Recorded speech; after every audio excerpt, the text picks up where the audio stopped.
Hey everyone, I live 2 minutes away from the lake and I thought I'd come and read my poems right by the lake for you. So in case you can't go out and see any landscapes, you'd be with me by the lake right here. I live by lake shore, so I thought I'd do this by the lake and provide an open landscape for my poems. The first poem I'm going to read is dedicated to Max von Sydow. I wrote a poem about one of my favorite films that he's done. The film is called The Virgin Spring by Ingmar Bergman. This poem is dedicated to Max von Sydow. May he rest in peace. The Virgin Spring. Smoke escapes so light can enter from above the stable where Odin sends his ravens to roar at dawn. Old gods, the father says, and invokes Christ in his Friday prayers.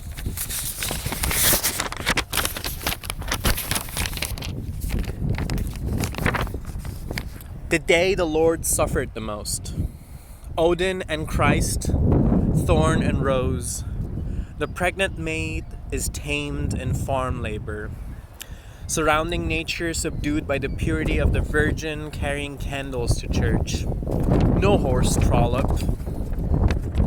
No rattling bush.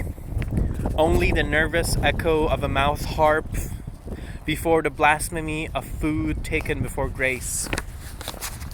All sound escapes into the innocent goat embraced. A rock clutched but not dared to cast at the rapist's jaundiced eyes. No soil, no earth, only water, and its inability to move rocks.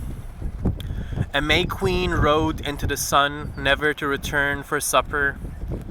Dark water roaring as black as the night sky. It reflects ambiguous depths below. A survivor's vision of hell and frustration. Fists must loosen into fingers again. Odin's ravens roaring from above once again. Thor abandoned by Odin for praying to Christ. Now thunder, a birch toppled to purify, branches broken to as flagella.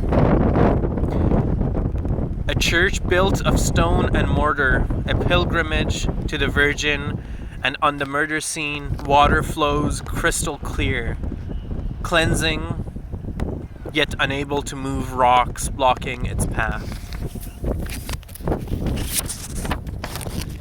It's actually really hard to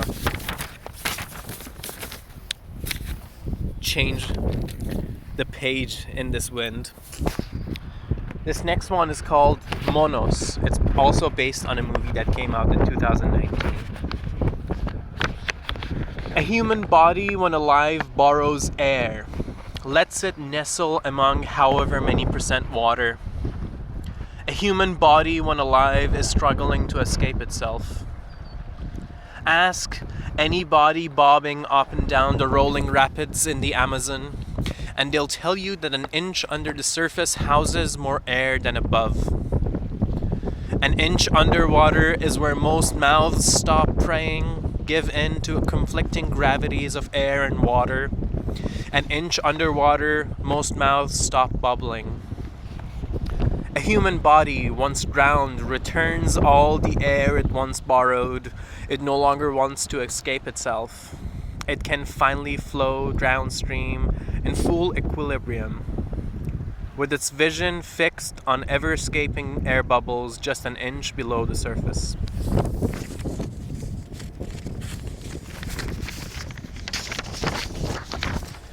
And the last one of these poems that I've written about water, and I'm reading by the lake, is dedicated to Vancouver.